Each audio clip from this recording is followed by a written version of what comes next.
Quand mon oncle Silas est décédé, il semblait que toute la famille ne s'était réunie que pour une seule raison: découvrir qui hériterait de sa fortune. Il n'était pas seulement riche, c'était le genre d'homme qui possédait plusieurs propriétés dans différents États, qui paradait avec des voitures que la plupart ne voyaient qu'en couverture de magazines et qui, selon les rumeurs, avait des investissements cachés dans tout le Brésil. Beaucoup pensaient que sa mort allait bouleverser nos vies à tous.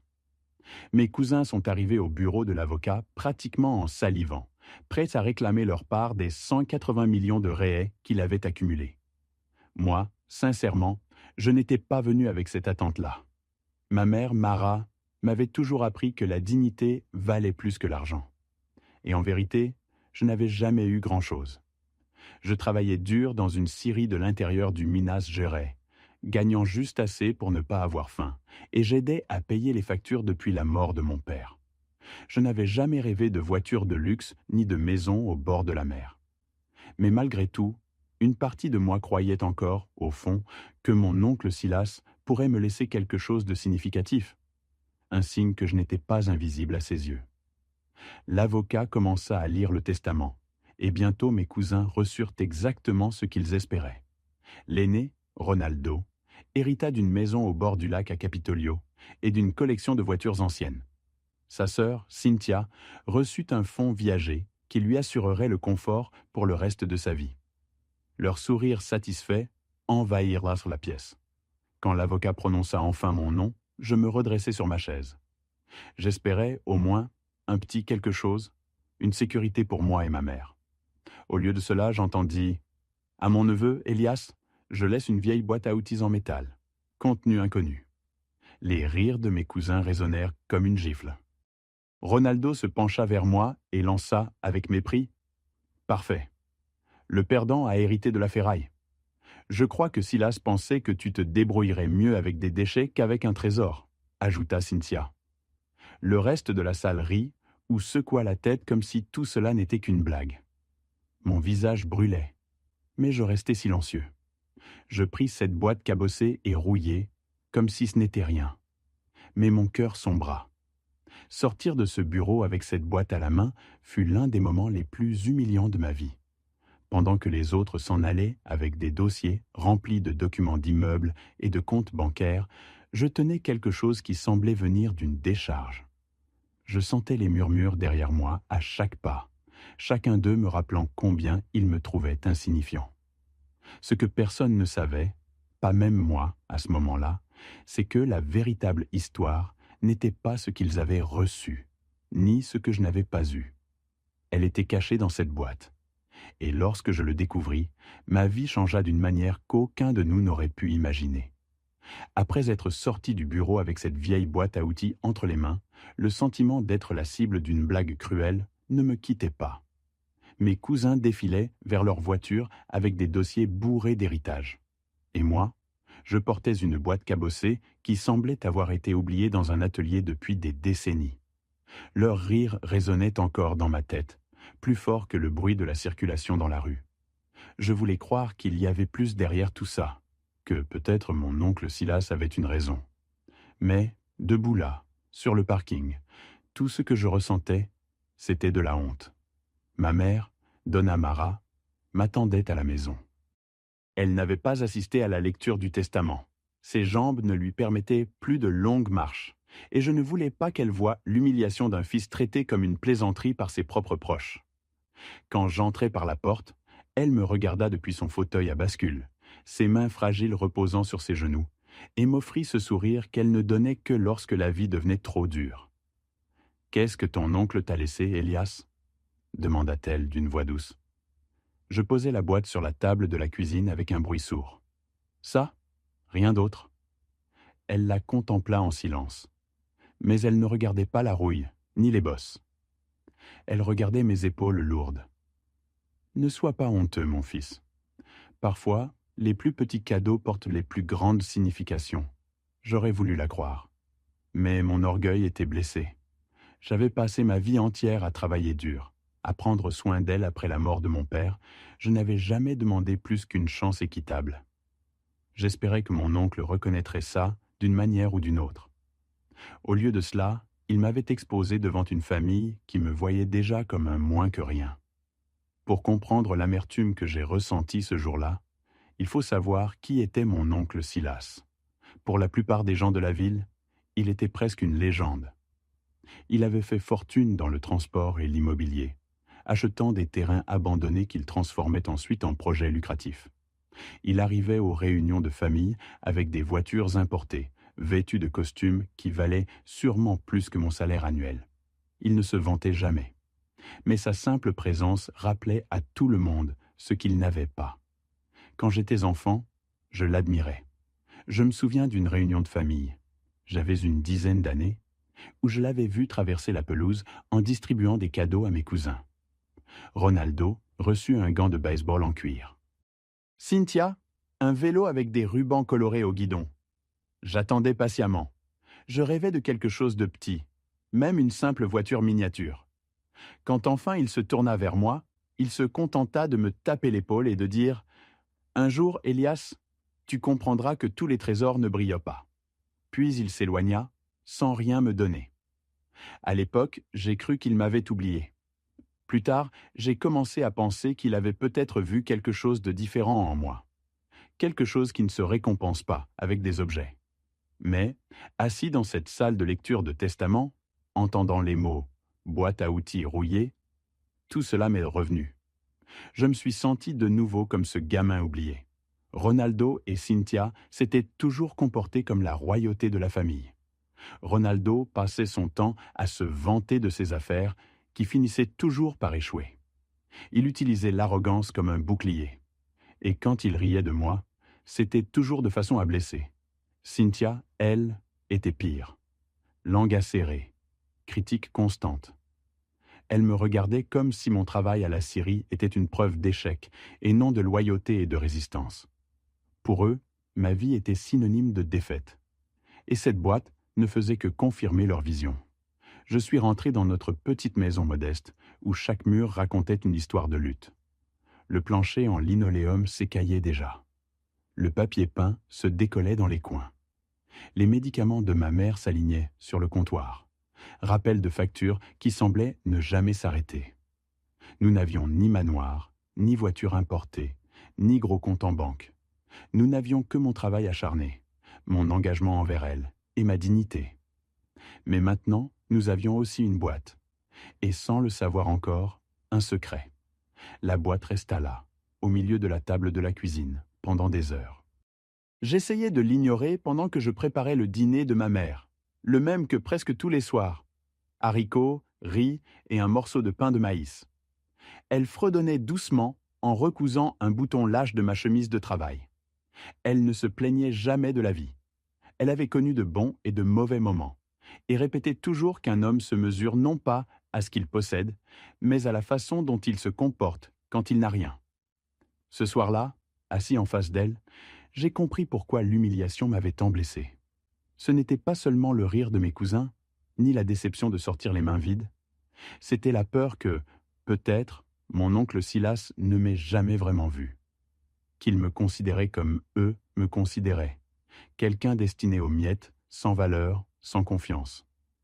Mais les mots de ma mère résonnaient encore. Parfois, les plus petits cadeaux portent les plus grandes significations. Je ne savais pas ce qu'elle voulait dire, mais je savais qu'elle y croyait. Et cette fois suffisait pour m'empêcher de jeter la boîte au fond du hangar et de l'oublier. Je continuais à fixer ce vieux métal, à passer mes doigts sur la rouille. Elle semblait plus lourde qu'elle n'aurait dû. Et ce n'était pas seulement le poids du fer. C'était le poids de quelque chose de caché, quelque chose qui pouvait peut-être tout changer. Dans les jours qui suivirent, la boîte devint une ombre dans la maison, toujours au même endroit. Chaque fois que je passais devant, je ressentais un mélange de colère et de curiosité. J'essayais de me convaincre que ce n'était qu'une blague cruelle, le dernier sarcasme de quelqu'un qui me voyait comme un moins que rien. Mais ce poids, ce maudit poids, ne sortait pas de ma tête. La 3e nuit après la lecture du testament, j'entendis frapper à la porte.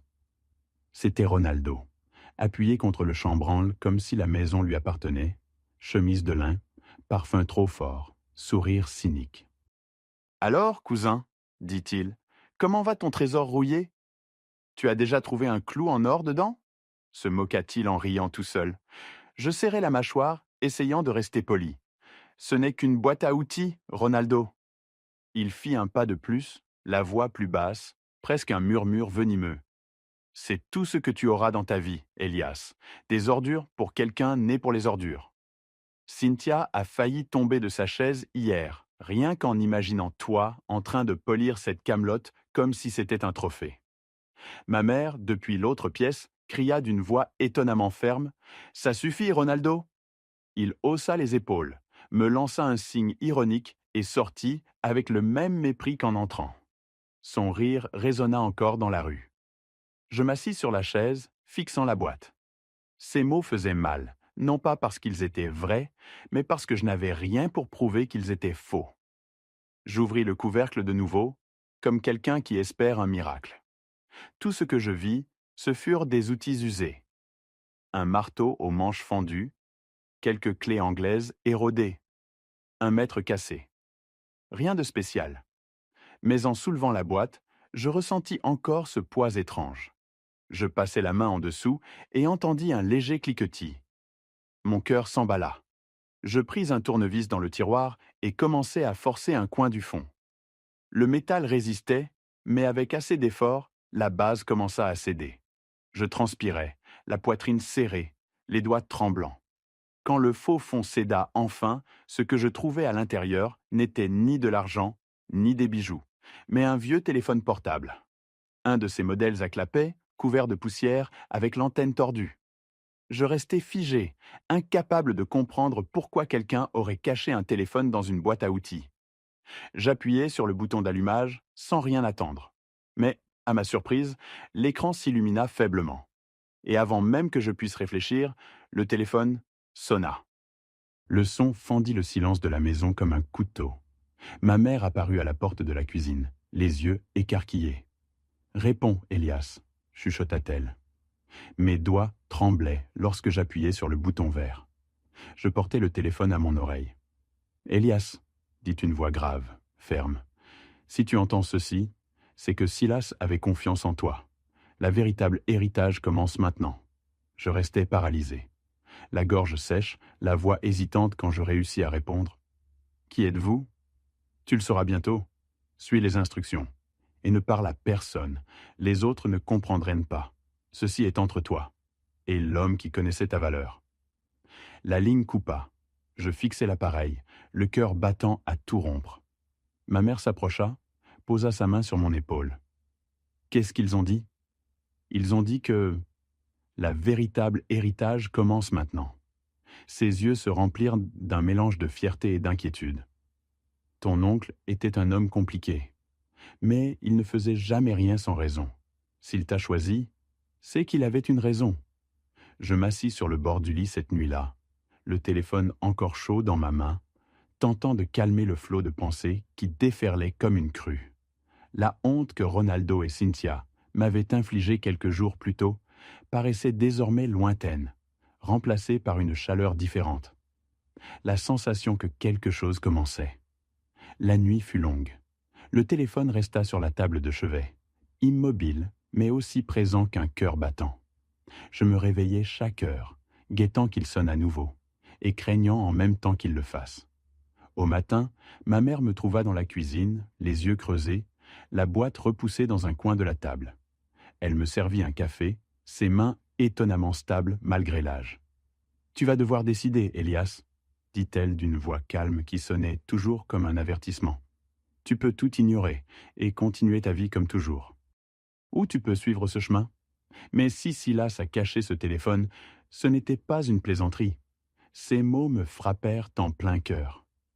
Je savais qu'elle avait raison.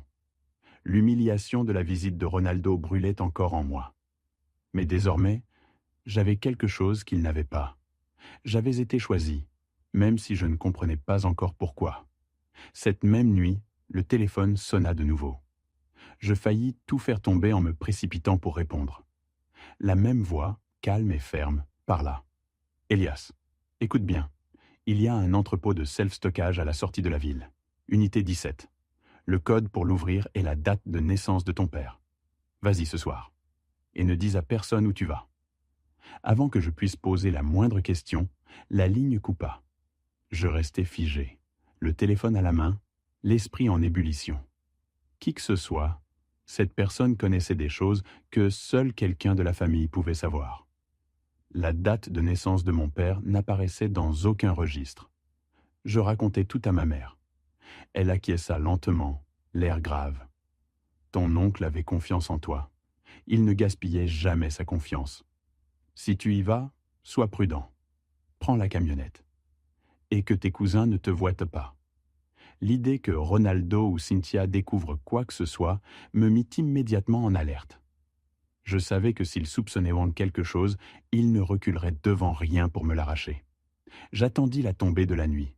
À 9 heures, j'étais déjà au volant de la vieille camionnette, la boîte à outils enfermée dans la benne, le téléphone dans ma poche. Les routes étaient silencieuses, ce silence lourd qui amplifie chaque bruit.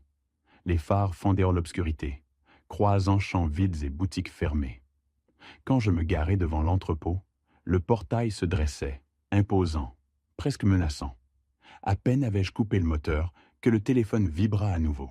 « Le code du portail est l'année où tu as terminé le lycée », dit la voix. « Utilise-le. Puis, rends-toi directement à l'unité 17. » Je tapais les chiffres, les mains moites. Le portail s'ouvrit dans un grincement métallique. J'entrai lentement, les pneus écrasant le gravier avec un bruit trop fort à mon goût. Les rangées de box s'étendaient de chaque côté, chaque porte métallique brillant faiblement sous les lampes. Je m'arrêtai devant le box 17. Le clavier clignotait en rouge. J'entrai la date de naissance de mon père, chiffre par chiffre. Quand le dernier s'afficha, la lumière passa au vert. La serrure céda dans un déclic sec. Je soulevai la porte d'un coup. Le son métallique résonna dans les couloirs comme un tonnerre étouffé. À l'intérieur, l'odeur était celle de la poussière et de l'huile. À première vue, un simple dépôt, étagères, caisses empilées, une bâche couvrant quelque chose de massif. Mais il y avait dans l'air une tension, comme si chaque détail avait été disposé avec intention. Le téléphone vibra encore. « Tu es au bon endroit », dit la voix. « Soulève la bâche. » Puis lis la lettre sur le bureau. Je m'avançai, mes pas résonnant sur le sol de ciment. Je saisis la bâche à deux mains, inspirai profondément et tirai. Dessous, 3 grands caissons métalliques empilés. Les flancs marqués de lettres peintes. Propriété de S. Holloway, le nom de mon oncle. À côté, un vieux bureau, solide malgré les années. Dessus, une enveloppe, mon nom inscrit en grandes lettres, Elias. Mes mains tremblaient quand je déchirais le papier. À l'intérieur, une lettre manuscrite, l'écriture ferme de mon oncle. Elias, si tu lis ceci, c'est que tu t'es déjà montré digne. J'ai laissé les biens et l'argent à tes cousins parce que c'est ce qu'ils désiraient. Qu'ils s'y noient. Toi, je t'ai confié ce qui compte vraiment. Ces caissons contiennent une part de mon véritable héritage. Pas seulement de la richesse, mais des registres, des cartes, des preuves d'investissement que toi seul peux gérer. Je t'ai choisi parce que tu travailles de tes mains. Tu vis avec humilité. Tu connais la valeur de la loyauté. Ne gaspille pas cela. C'est ton héritage. Protège-le. Je m'assis sur place, les jambes coupées. Les mots dansaient devant mes yeux. Mon oncle ne m'avait pas humilié. Il m'avait choisi. La honte que je portais depuis la lecture du testament s'effritait, remplacée par quelque chose de plus dense, mais de plus fort. La responsabilité. Je levai de nouveau les yeux vers les caissons. Leurs parois d'acier reflétaient la lumière faible du néon. Tous étaient fermés par de lourds cadenas, chacun marqué des initiales S.H. J'essayai de soulever le premier, mais il ne bougea presque pas. Le contenu n'était pas symbolique. C'était sérieux. Je pris un pied de biche appuyé contre le mur et le glissai sous le cadenas. Avec effort et sueur, le métal céda. Quand j'ouvris le couvercle, je restai figé. À l'intérieur, soigneusement empilés, des lingots d'or, des dizaines, brillant même sous cette faible lumière avec un éclat qui semblait irréel. Mes jambes fléchirent. Le deuxième caisson était rempli de liasses de billets, des rayés neufs, enveloppés et étiquetés. Le troisième était différent. À l'intérieur, des carnets de cuir, des cartes attachées par une ficelle et un trousseau de vieilles clés. Je pris un carnet et l'ouvris. Chaque page était couverte de l'écriture minutieuse de mon oncle. Notes d'investissement, propriété dans plusieurs États, comptes, stratégies. Ce n'était pas seulement de la richesse, c'était un plan, un héritage. La carte complète de tout ce qu'il avait bâti et qu'il m'avait confié. Le téléphone vibra encore. J'ai ouvert les caissons, dis-je, presque essoufflé. L'or, l'argent, les carnets. Qu'est-ce que tout cela signifie? La voix, à l'autre bout, resta calme. Presque fière, c'est la véritable fortune de ton oncle. Pas les maisons ou les voitures qu'il a distribuées, mais la base de l'empire qu'il a construit. Il t'a fait confiance pour continuer. Il croyait que tu avais le cœur pour protéger tout cela, et ne pas le gaspiller. J'avalais ma salive, les carnets toujours ouverts dans mes mains. Mais pourquoi moi? Il me parlait à peine. Parce qu'il observait, répondit la voix, ferme. Il t'a vu prendre soin de ta mère quand personne d'autre ne le faisait. Il t'a vu travailler de tes propres mains. Gagner ta vie par l'effort, pas par la cupidité. Il a vu quelqu'un de loyal, quelqu'un de digne. Tu étais son choix, Elias. Pas Ronaldo, pas Cynthia. Toi. Les larmes me montèrent aux yeux avant que je puisse les retenir. Je regardais autour de moi. L'or, les documents, les secrets. Tout m'avait été confié. La voix moqueuse de mes cousins résonnait encore dans ma mémoire, mais elle ne m'atteignait plus. Ils croyaient avoir gagné. Ils n'avaient hérité que de jouets. Moi, là, dans ce galpon silencieux, j'étais le gardien de la véritable héritage. C'est alors que je vis des phares approcher. La lumière traversa les rangées de box et me ramena brutalement à la réalité. Je me baissai derrière les caissons, le cœur battant à tout rompre. Par les interstices de la porte, j'aperçus la voiture de Ronaldo se garer lentement. Le capot noir reflétait la lumière blafarde. Il descendit, téléphone à l'oreille, les yeux fouillant les alentours. « Oui, dit-il à voix haute, pour que je l'entende. La camionnette du raté est là. Il cache quelque chose. » La peur m'écrasa la poitrine. Il m'avait suivi. Mon secret était à quelques secondes d'être découvert. Je pris le téléphone, ma voix réduite à un murmure affolé. « Ronaldo est ici. Que dois-je faire ?» La réponse fut immédiate. « Ferme l'unité et pars tout de suite. Protège ce qui est là. Ne le laisse pas voir. » Je refermai les caissons, tirai la bâche par-dessus. J'abaissai la porte coulissante et verrouillai le cadenas, les doigts tremblants. Je tapai le code en hâte. Ses pas se rapprochaient, sa voix impatiente résonnant dans le couloir.